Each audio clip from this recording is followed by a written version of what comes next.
back to channel Della Morphosis bersama Della. Kalau ada yang kenal sama saya dulu, pasti tahu kalau saya tuh orangnya culun, introvert, pemalu, petakut, pokoknya suram deh. Saya tuh dulu suka banget kalau rambut saya tuh panjang, karena kalau seandainya hasrat introvert itu lagi keluar, lagi kumat, dan saya tuh kayak takut didekati orang, saya tuh suka giniin rambut nih. Terus ntar gini. Udah, kalau udah kayak gitu tuh jarang gitu loh ada orang yang deketin. Ya antara takut atau gimana gitu ya.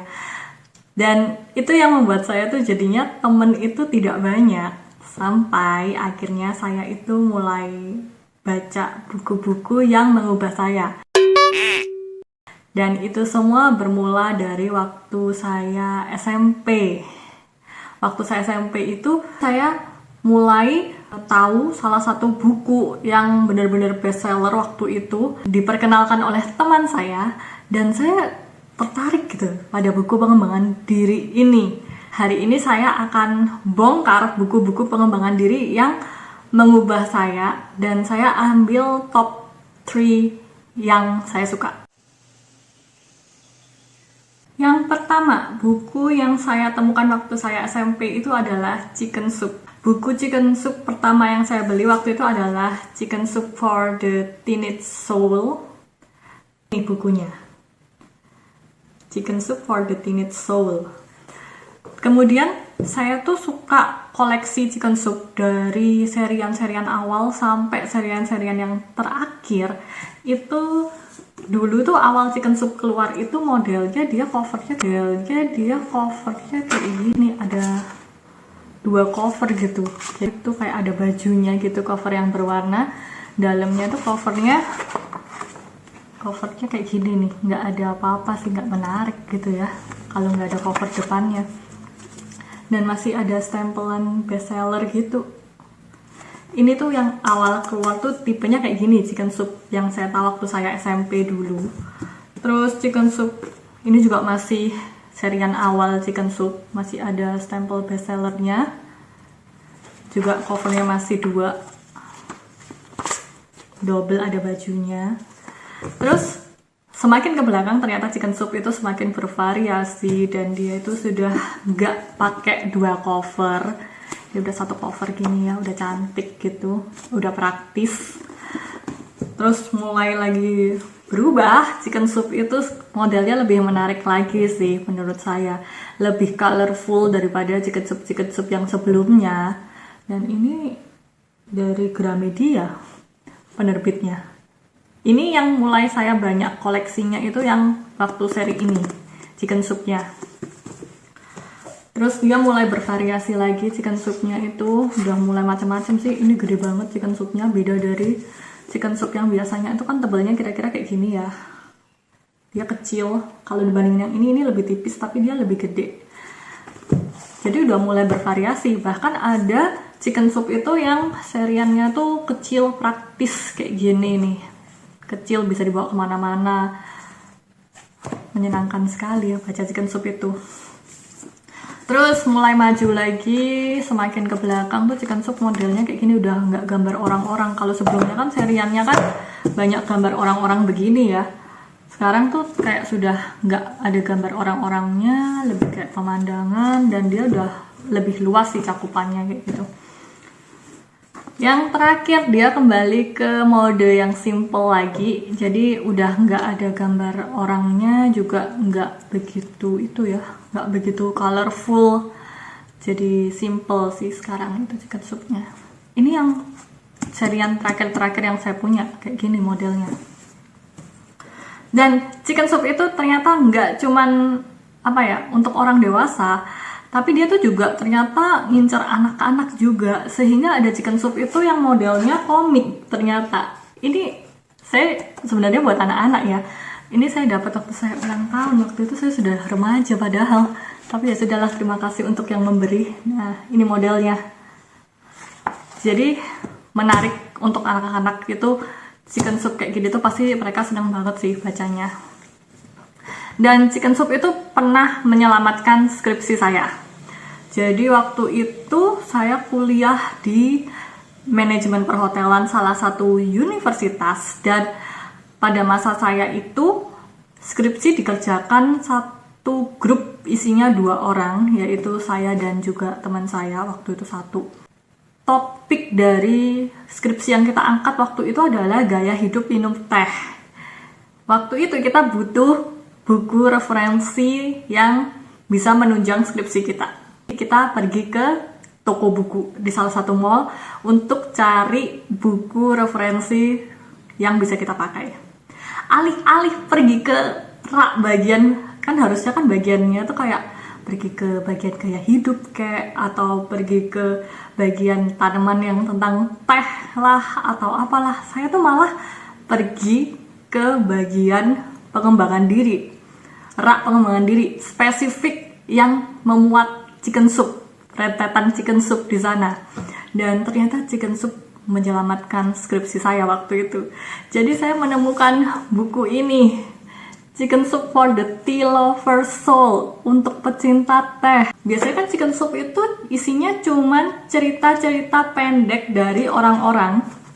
Chicken soup yang ini itu isinya nggak cuman cerita pendek, tapi juga ada beberapa pengetahuan tentang teh. Dari sini tuh saya merasa, wah, hoki banget nih nemu ini buku di waktu yang tepat, waktu saya kerjain skripsi. Terima kasih Chicken Soup sudah menyelamatkan saya.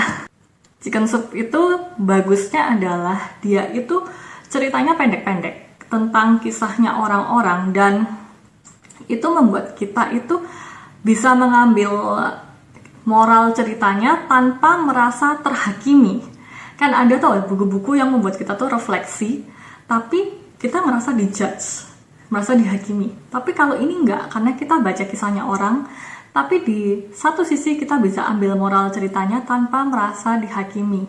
Untuk saya yang tipenya tidak terlalu suka baca buku yang terlalu panjang dan terlalu lama, bisa hilang fokus, ini bagus banget karena baca itu bisa dicicil.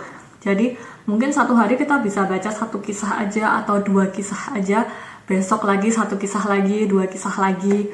Jadi ini tuh enak banget gitu loh untuk orang-orang yang nggak begitu suka baca cerita yang terlalu panjang. Itu kelebihan dari chicken soup. Dan bagusnya lagi chicken soup ini yang seperti kita lihat tadi, beberapa chicken soup ini bisa mencakup sangat banyak sekali aspek dalam hidup kita. Ada yang tentang memaafkan, ada yang tentang keluarga, ada yang tentang karir, ada yang tentang wanita, macem-macem. Jadi apapun kita mau cari dalam segmen apapun dia ada. Termasuk bahkan teh pun ada gitu. Jadi saya sangat rekomen untuk yang chicken soup ini untuk orang-orang yang nggak begitu suka baca hal yang terlalu ribet, terlalu dalam, terlalu panjang. Saya rekomen untuk baca chicken soup ini. Lanjut, berikutnya yang saya rekomen adalah Cacing dan Kotoran Kesayangannya. Jadi Cacing dan Kotoran Kesayangannya ini ada total 3 volume. Ini tuh penulisnya Ajahn Brahm Biksu. Dia ini tuh bagus banget sih menurut saya buku ini, karena buku ini tuh memuat banyak filosofi-filosofi unik yang bertentangan dengan nalar manusia. Dan itu keren banget gitu loh, membuat saya tuh kayak tersadar hal-hal yang tidak pernah saya pikirkan sebelumnya. Ajahn Brahm ini tuh orangnya cukup kocak, sehingga cerita-cerita di dalam sini tuh cukup menghibur karena dia tuh lucu-lucu juga. Sehingga kita itu yang mau belajar filosofi itu bisa menangkap dengan lebih mudah kalau seandainya dibubuhi dengan humor di dalamnya. Ini yang membuat saya tuh suka baca bukunya Cacing dan Kotoran Kesayangannya. Sama seperti Chicken Soup, dia ini juga kisahnya tuh pendek-pendek, nggak panjang. Jadi bacanya pun bisa dicicil 1 kisah atau 2 kisah gitu 1 hari. Menyenangkan sekali. Ya dia juga nggak tebel-tebel sih dibandingkan Chicken Soup. Ini nggak tebel juga. Jadi pasti cepet bacanya, cepet selesai gitu. Bagus banget. Baik yang cacing dan kotoran kesayangannya yang pertama sampai yang ketiga, menurut saya itu semuanya menarik. Cuman bedanya antara cacing dan kotoran kesayangannya ini dengan chicken soup adalah cacing dan kotoran kesayangannya ini rata-rata mengisahkan tentang kisahnya Ajahn Brahm. Jadi dia sendiri yang mengalami dan dia sendiri yang menulis kisahnya. Kalau di chicken soup itu mengambil kisahnya dari orang-orang.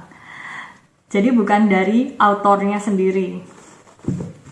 Tapi sama menariknya, semuanya sama menariknya. Saya sama-sama rekomen baik cacing dan kotoran kesayangannya dan juga chicken soup. Saya rekomen semua untuk orang-orang yang suka baca kisahnya itu pendek-pendek, nggak suka yang panjang-panjang.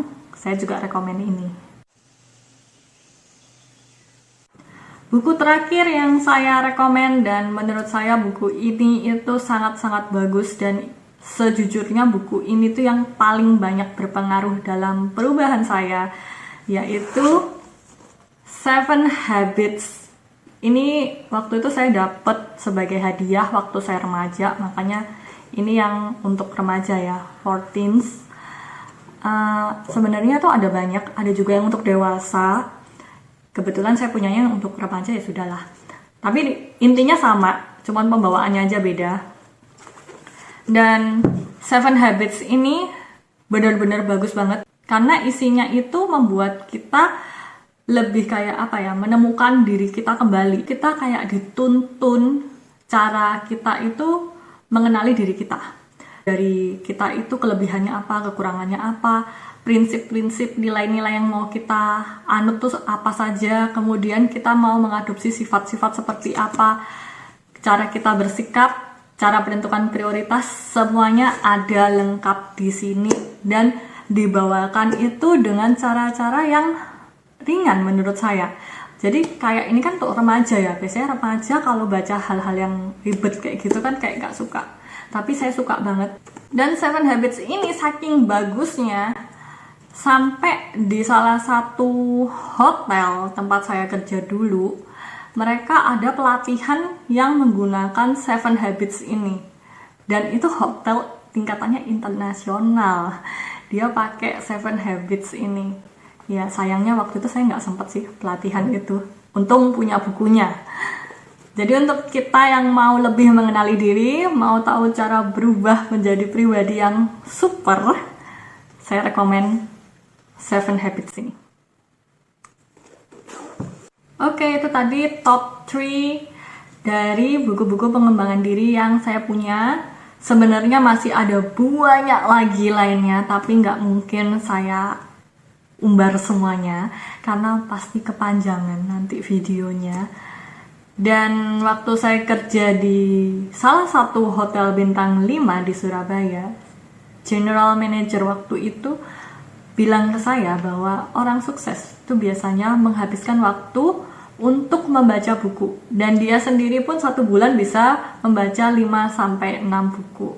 Kemudian salah satu motivator kelas dunia kesukaan saya yaitu Brian Tracy, dia pun juga bilang bahwa di rumahnya itu ada perpustakaan yang setiap kali dia jalan masuk, dia merasa seperti orang yang pintar. So teman-teman, kalau kalian mau jadi orang yang sukses, mulailah membaca buku. Terutama buku-buku yang berhubungan dengan pengembangan diri atau yang bisa meningkatkan skill yang kalian mau. Oke, sekian video kali ini. Semoga bermanfaat, semoga kita bisa tumbuh bersama. Pastikan untuk like, subscribe, dan share. Sampai jumpa di video-video berikutnya. Bye!